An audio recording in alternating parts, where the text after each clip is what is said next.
Bon alors, on est prêt? Joyeux anniversaire, joyeux anniversaire, joyeux anniversaire, Christophe. Mais qu'est-ce que c'est que ce bazar? Bah quoi, on te fête dignement ton anniversaire, excuse-nous du peu. Bon, ok, c'est super gentil de penser à mon anniversaire, mais j'ai une vidéo à tourner, moi. Allez, oui, bah, ça va, c'est bon, on a compris. Bye. On y va. Allez.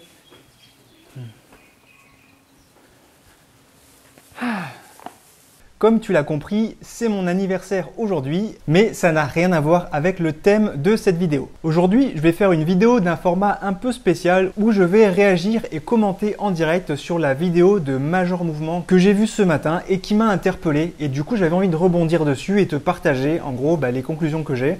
Alors pour ça, je vais t'afficher mon écran et on va regarder la vidéo ensemble et je vais te la commenter au fur et à mesure. Avant de commencer la vidéo, je vais juste faire une petite mise au point sur le contexte. En gros, il envoie un coup de gueule, il appelle ça une bouteille à la merde, dans laquelle il parle de son inquiétude pour l'avenir du système de santé en France, parce que selon lui, voilà, il y a des grosses difficultés. Et voilà, moi je vais te partager cette vidéo parce que moi aussi ça m'inquiète tout ça. Après tout, voilà, je suis coach nutrition santé, mais voilà, c'est aussi ma mission de participer à la bonne santé de mes clients et des personnes qui me regardent, qui me suivent. Et donc voilà, c'est pourquoi ça aussi que je me sens concerné, impacté, que j'ai envie de te partager ça. Pardon. Et je vais te donner aussi mes conclusions à la fin par rapport à ce que dit cette vidéo. Alors, on démarre. Et salut, c'est Greg. Alors aujourd'hui, je vais faire tomber les bretelles parce que c'est pas Major Mouvement qui s'adresse à vous. Aujourd'hui, je vais vous faire part d'une situation que je trouve très inquiétante. Ce dont je veux vous parler, c'est de l'accès aux soins. Aujourd'hui, quand j'écoute mes patients, j'ai de plus en plus de patients qui me racontent des parcours de soins compliqués pour des soins simples. Je vous parle de difficultés d'avoir accès à des médecins traitants. Je vous parle de conditions à l'hôpital qui sont compliquées. Je vous parle de ne pas réussir à trouver des ambulances quand on a une urgence. Je vous parle d'avoir des signes qui nécessitent un avis médical et d'avoir des délais d'attente qui sont extrêmement compliqués. Ça, c'est du côté des patients. Du côté des soignants, je vous parle de conditions de travail qui sont de plus en plus compliquées, à qui on nous demande de faire de plus en plus avec de moins en moins de moyens. C'est assez dur pour moi de vous en parler parce que déjà, je ne sais pas du tout ce que vous allez pouvoir faire en regardant cette vidéo et c'est presque, franchement, à la fois un cri du cœur et un coup de gueule. Donc en fait, c'est juste de base, la problématique de base, c'est qu'on n'ait pas assez de soignants. Bon, déjà, je vais m'arrêter sur ce qu'il dit. Effectivement, en France aujourd'hui, bon, moi, j'ai pas fait d'études de médecine, mais pourtant, ça fait des années que j'entends, enfin, ça fait 10 ans, peut-être 15 ans, que j'entends que la France va manquer de médecins. Et pourtant, voilà, il y a ce fameux numerus clausus, là, c'est un nombre délimité de médecins que les écoles de médecine en France ont le droit de verser sur le marché, entre guillemets, de laisser partir sur le marché du travail. Et voilà, aujourd'hui, effectivement, on a atteint un stade où il n'y a plus assez de soignants, que ce soit des médecins, des infirmières, des sages-femmes, des kinés, des pharmaciens, enfin, tous les corps de métier sont en déficit par rapport à une population qui se développe. Hein, la population française grandit. Enfin, typiquement, là, je regarde sur Wikipédia qu'en 2000, la France comptait 59 millions d'habitants et aujourd'hui, en 2022, elle compte 66 millions d'habitants. C'est-à-dire que la population a augmenté de presque 7 millions d'habitants en 15 ans et je ne suis pas sûr que la population médicale se soit adaptée à cette croissance. Et c'est surtout, comme disait Major Mouvement, aujourd'hui les gens vivent plus longtemps et on sait que voilà, malheureusement, plus on vit longtemps, plus potentiellement on a des chances de développer certaines maladies qui demandent un suivi de soins et un accompagnement voilà, très personnalisé. Et aujourd'hui, voilà, ça devient vraiment très compliqué. Et moi aussi, ça m'alarme d'entendre ça. Et on continue, on va voir ce qu'il a à nous dire après. Et vous le savez, je suis énormément à l'écoute à la fois de mes patients, mais aussi de vos commentaires et de la situation réelle du soin en France. J'ai un pied dans le cabinet, j'ai un pied sur les réseaux sociaux et je pense que de ça, depuis ces 12 dernières années en tant que kiné, depuis 5 ans sur les réseaux sociaux, ça me donne un œil un peu général de ce qui se passe.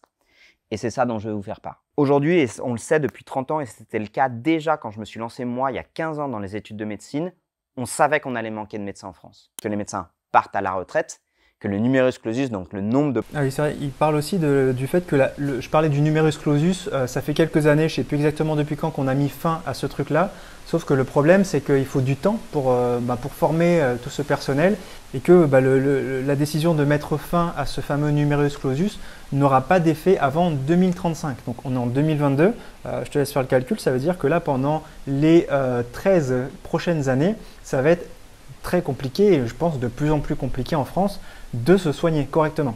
Pourtant, on a la chance d'être un pays avec une qualité de soins et de vie vraiment intéressante, vraiment bonne. Et malheureusement, à cause de cette histoire, c'est vraiment dur, même en France, de se soigner correctement.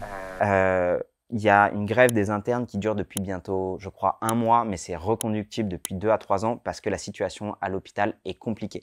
Je ne vais pas prendre la voix des internes, mais quand je discute avec mes confrères médecins, l'internat, c'est extrêmement compliqué où ils enchaînent énormément d'heures. Alors, là, il parle des grèves du personnel médical. Effectivement, c'est quelque chose que je comprends surtout chez les internes. C'est un monde que je connais pas très bien parce que moi, j'ai pas fait d'études de médecine, comme je te disais. Mais voilà, clairement, on sent un vrai ras-le-bol de la part de ces personnels. Et voilà, ça aussi, c'est inquiétant. Parce que pour moi, un métier dans lequel il n'y a plus de passion, où les gens sont démotivés, les gens sont épuisés, il ne pourra pas perdurer correctement. Enfin, quand on regarde n'importe quel autre corps de métier, il y a des gens qui sont contents de faire ce qu'ils font, il y a d'autres gens qui sont moins contents. Je prends n'importe quoi, un boulanger, un coiffeur, un mécanicien, il y a des passionnés, d'autres qui le font parce qu'ils ont dû reprendre une activité familiale ou d'autres qui sont tombés dedans un peu par hasard mais sans que ça soit une passion. Mais voilà, sur la moyenne, il y a toujours des gens qui seront passionnés. Là, j'ai l'impression que dans le monde médical, dans le monde de la santé, des soignants, eh bien en fait c'est un ras-le-bol général. Tout le monde est impacté et donc ça c'est très très grave et très inquiétant pour l'ensemble de la profession. Il y a des déserts médicaux où les gens ne peuvent pas avoir accès facilement à des maternités, tout simplement parce que les maternités ferment, parce qu'on manque de personnel. Et c'est encore plus le cas pour les infirmières. Aujourd'hui, il y a des opérations qui sont reportées, il y a des gestes d'opération d'urgence qui sont reportés parce qu'on manque d'infirmières. Ça aussi, c'est très inquiétant sur le nombre d'infirmières en manque. Et voilà, et là aussi, pareil, des fois, il y a des opérations très lourdes qui sont reportées. Donc, la vie des gens sont mises en danger alors que la médecine est là et nos systèmes de soins sont là pour sauver des vies. Donc, en fait, aujourd'hui, on a atteint un état tellement bizarre et contradictoire que, en fait, les gens sont plus à risque qu'avant à cause de ces problèmes, de ces pénuries de personnel dans les hôpitaux, même dans les ruralités. Voilà, comme il le dit, il y a des déserts médicaux dans des grosses zones, dans des grandes régions où les gens sont obligés de faire des kilomètres, des dizaines, voire des centaines de kilomètres, donc j'exagère peut-être un peu, mais pour arriver à se soigner correctement.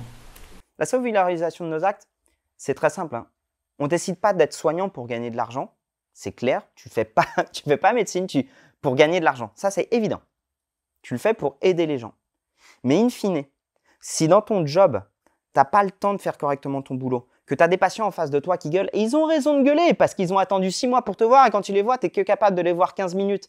Et souvent, ils vont te pointer du doigt en disant « Ouais, de toute façon, les médecins, les kinés, aujourd'hui, tout ce que vous voulez, c'est enchaîner les patients pour vous faire du pognon. » Non, à 16,13 €, crois-moi, tu ne roules pas sur l'or. La seule raison pour laquelle tu vois tes patients que 15 minutes, c'est que tu en as 40 derrière. Donc, en fait, la valorisation de nos actes, c'est uniquement c'est assez simple, hein, c'est que nos actes n'ont pas été revalorisés, d'accord? Et aujourd'hui, quand tu es soignant, tu es payé comme dans les années 80, sauf que toutes les charges ont augmenté. Tout simplement, un IRM aujourd'hui, ça coûte beaucoup plus cher qu'à l'époque parce que ça n'existait pas. Ouais, bon, effectivement, il a l'air vraiment très impacté et je le comprends. Et moi aussi, comme je te le disais au début, c'est vraiment inquiétant.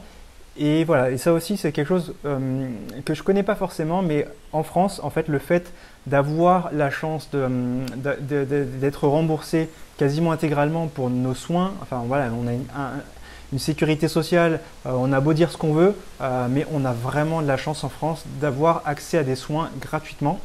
Moi, aujourd'hui, je vis à l'île Maurice. Et je vois que la population mauricienne qui n'a pas forcément accès aussi facilement aux soins, voilà, elle souffre beaucoup plus de simples pathologies qu'en France parce que voilà, on a encore, enfin, les gens sont habitués à ça ici. Donc en France, on a vraiment une chance formidable d'avoir des soins de qualité.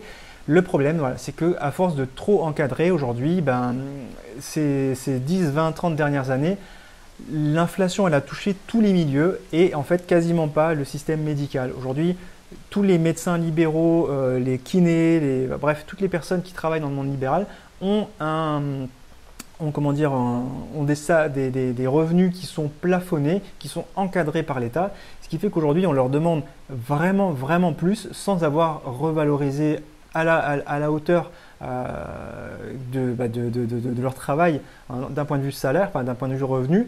Et c'est vrai que ça c'est inquiétant, c'est dommage et ça ne va pas aider à faire perdurer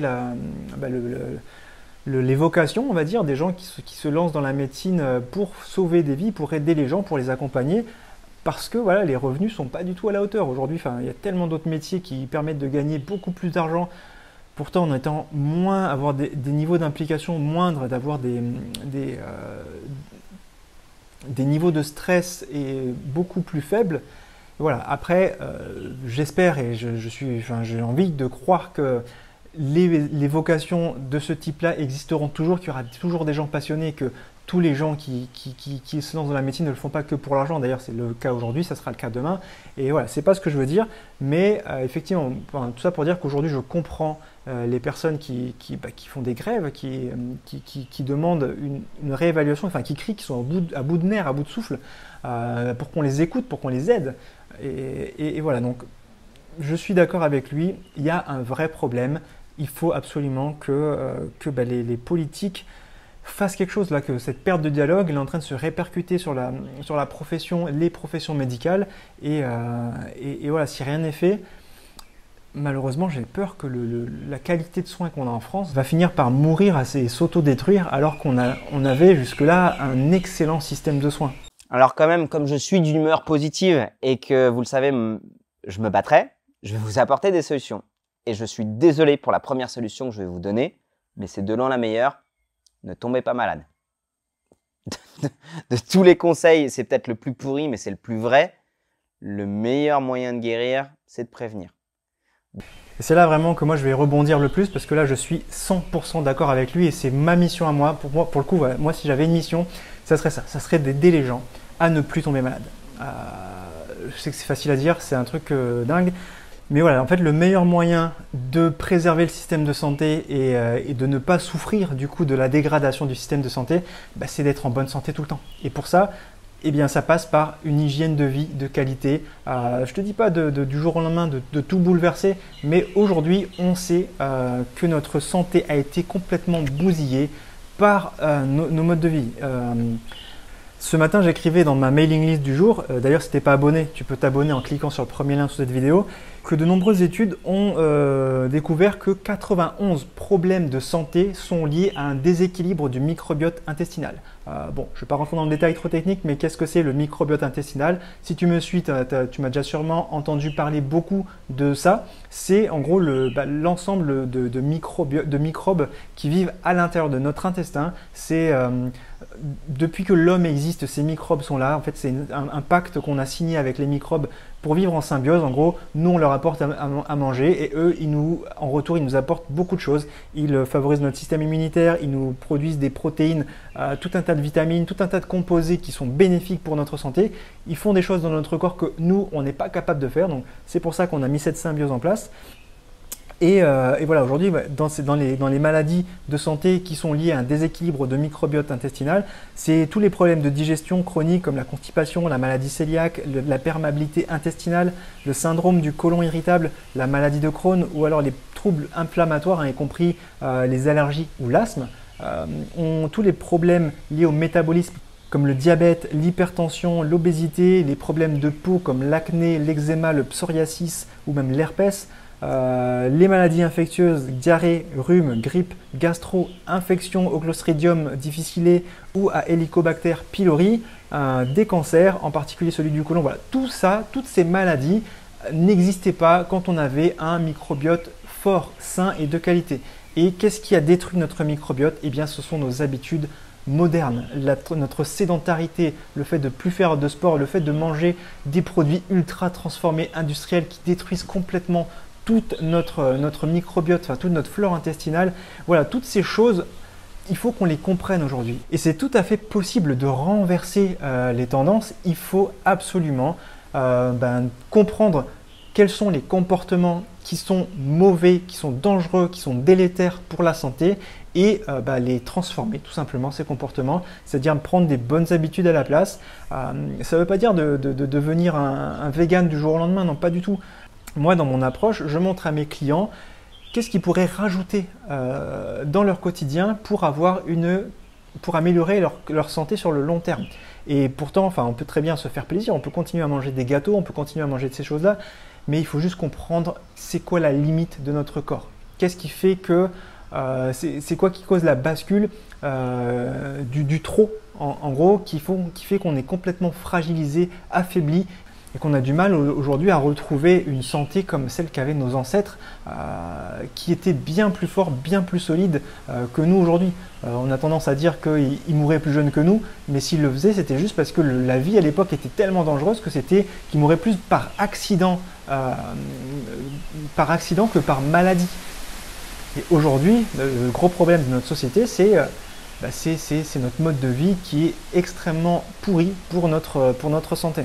Et bien la solution avec ça, c'est comme il dit à la fin de sa vidéo, Major Mouvement, il faut faire du sport régulièrement, il faut manger correctement, c'est-à-dire manger ce qu'il faut pour ton corps, en gros savoir ce dont ton corps a besoin et le lui apporter, et savoir aussi ce dont ton corps n'a pas besoin, ce qui est dangereux pour lui, et le retirer de ton alimentation, ou du moins en manger tellement rarement que ça n'a plus d'impact sur ta santé. Et bien sûr, le dernier point, ça va être le sommeil. Il faut avoir une bonne qualité de sommeil. Notre corps on est fait génétiquement pour dormir au moins 8 heures par jour, enfin entre 7 et 9 heures on va dire. On ne va pas rentrer dans ce débat. Mais voilà, les gens qui dorment pas ou qui dorment n'importe comment finissent par pourrir leur santé et ça c'est grave, c'est très très grave. Et moi j'aimerais juste... Moi mon rêve, ça serait que tout le monde soit éduqué sur ce qu'il faut pour réussir à rester en bonne santé et qu'on le soit et que les médecins et les infirmières n'aient même plus de boulot et ça serait tant mieux. En fait aujourd'hui ils en ont beaucoup trop qui font des burn-out à n'en plus finir. Et du coup si tout le monde est en bonne santé, eh bien le médecin pourra retrouver son rôle de prévention qu'il n'a plus aujourd'hui. Aujourd'hui, on est trop dans la guérison, dans le traitement, mais plus assez dans la prévention. Bon là, je vais peut-être faire un grand écart un peu maladroit, mais dans la médecine orientale, en Chine, notamment au Japon, les médecins, en gros, ils sont considérés comme un bon médecin s'il a peu de patients. En gros, les bons médecins font en sorte que les patients ne viennent jamais les voir parce qu'il leur apprend à être en bonne santé pour qu'ils n'aient plus à être soignés. Et moi, je pense... Et j'ai envie qu'aujourd'hui, on soit tous comme ça. Enfin, on est en 2022, on a un accès formidable à l'information. Comment ça se fait qu'on continue à avoir des comportements qui sont délétères, qui pourrissent notre santé? Alors que tout le monde est pareil, on a envie de vivre longtemps, en bonne santé, dans les meilleures conditions, pour profiter de la vie le plus possible. Alors pourquoi on continue à se bousiller la santé et à se mettre dans des situations de risque terribles? Voilà ce que j'avais envie de te dire dans cette vidéo. Il est urgent de comprendre comment faire du bien à ta santé et comment surtout arrêter de lui faire du mal pour pouvoir vivre longtemps en bonne santé et pouvoir préserver et faire perdurer le système de soins en France qui est aujourd'hui sursaturé parce qu'on est trop malade, on a besoin de trop de soins et ce n'est pas normal. On a vécu des millions d'années sans avoir besoin d'hôpitaux, d'IRM. Bon, alors je ne dis pas que les avancées technologiques ne nous ont pas aidés, au contraire, mais le problème, il ne faut pas que ça devienne une excuse pour ne plus prendre soin de son corps et de tout délaisser à la technologie. Voilà, écoute, je te laisse réfléchir là-dessus. Je te donne rendez-vous la semaine prochaine, comme toujours. D'ici là, prends soin de toi. Ciao, ciao.